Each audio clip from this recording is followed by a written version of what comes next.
Hello दोस्तों, कहानियों का दौर चैनल में आपका स्वागत है। तो चलिए आज की कहानी शुरू करते हैं। रिंकू के जीवन की कहानी कुछ यूं है। स्कूल की पढ़ाई के दौरान रिंकू अपने परिवार के साथ एक छोटे से शहर में रहता था।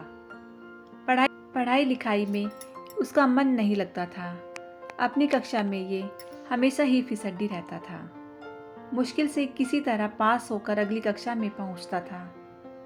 स्कूल के बच्चों से लेकर मोहल्ले तक लोग रिंकू का मजाक उड़ाने में कोई कसर नहीं छोड़ते थे। रिंकू की पढ़ाई को लेकर उसके माता पिता भी दुखी रहते थे।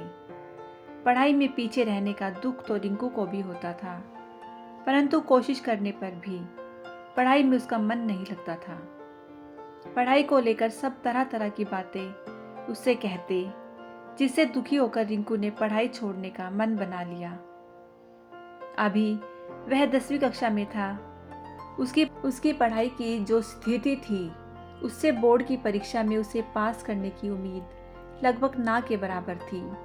अपने जीवन से निराश रिंकू एक दिन जब स्कूल से घर लौट रहा था, तो रास्ते में एक जगह रामायण की कथा हो रही थी। उस समय ऊंचे स्वर में कथावाचक लंका कांड की व्याख्या कर रहे थे। कथावाचक के ऊंचे स्वर से बुरे ख्यालों में खोए रिंकू के कानों में कथावाचक की आवाज आई और वह सम्मोहित होकर कथा स्थल की ओर चल पड़ा। कथा स्थल पर पहुंचकर वह जगह बनाते हुए आगे की पंक्ति में जा बैठा। रिंकू को देखकर कथावाचक मुस्कुराए और अपनी कथा को जारी रखा। रिंकू एकाग्रता से कथा के एक एक शब्द को सुन रहा था। इस समय कथावाचक कह रहे थे, समस्या बड़ी गंभीर थी। सागर तट पर भगवान राम की सेना के सभी योद्धा लक्ष्मण, हनुमान, सुग्रीव, अंगद आदि सभी गंभीर सोच में डूबे थे। जटायु से यह तो पता लग गया था कि रावण सीता को लेकर दक्षिण दिशा में उफनते समुद्र के पार स्थित अपने राज्य लंका में ले गया है, परंतु इस विशाल समुद्र को लांघकर लंका कौन जाएगा। समस्या विकट थी। तभी वहां की शांति सुग्रीव की आवाज से भंग हुई।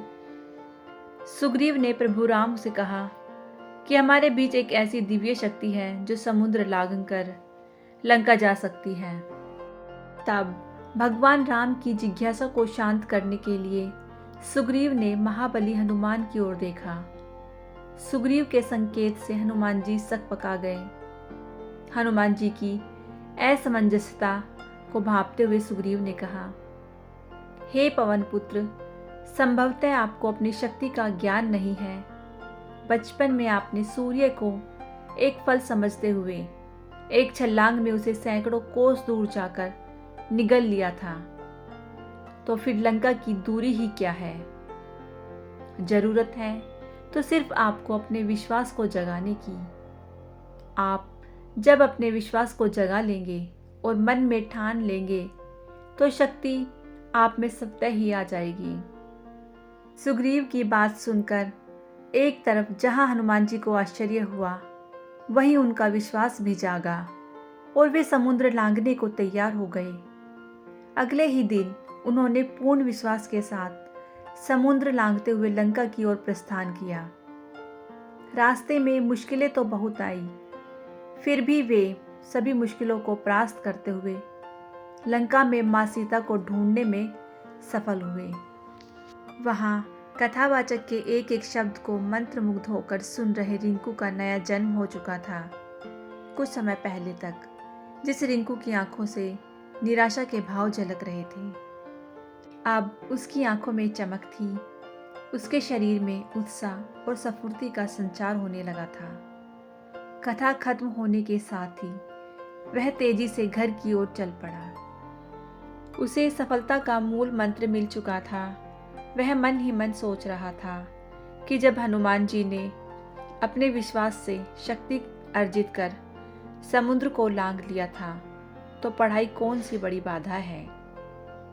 उसी दिन से रिंकू ने प्रण कर लिया था कि वह ध्यान लगाकर खूब पढ़ेगा और सफलता अवश्य प्राप्त करेगा। उसकी मेहनत रंग लाई। अपनी कक्षा में सबसे फिसड्डी रहने वाला छात्र रिंकू 10वीं की बोर्ड की परीक्षा में सबसे अव्वल आया। इसके बाद रिंकू ने पीछे मुड़कर नहीं देखा और जिंदगी में हमेशा अव्वल ही आता रहा।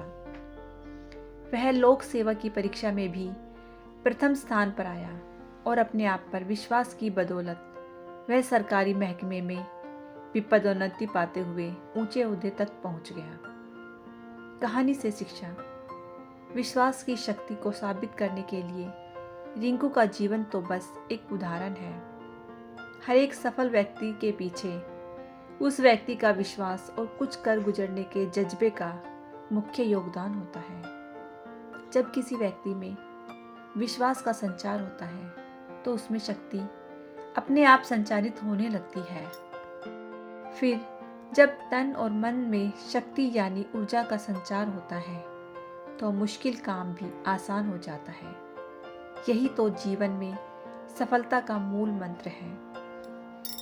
तो दोस्तों, आपको ये कहानी कैसी लगी मुझे कमेंट करके ज़रूर बताएं। यदि कहानी अच्छी लगी हो तो कहानी को लाइक कीजिएगा, शेयर कीजिएगा और यदि चैनल पर नए हैं तो चैनल को सब्सक्राइब करना बिल्कुल ना भूलिएगा। सुनने के लिए बहुत बहुत धन्यवाद।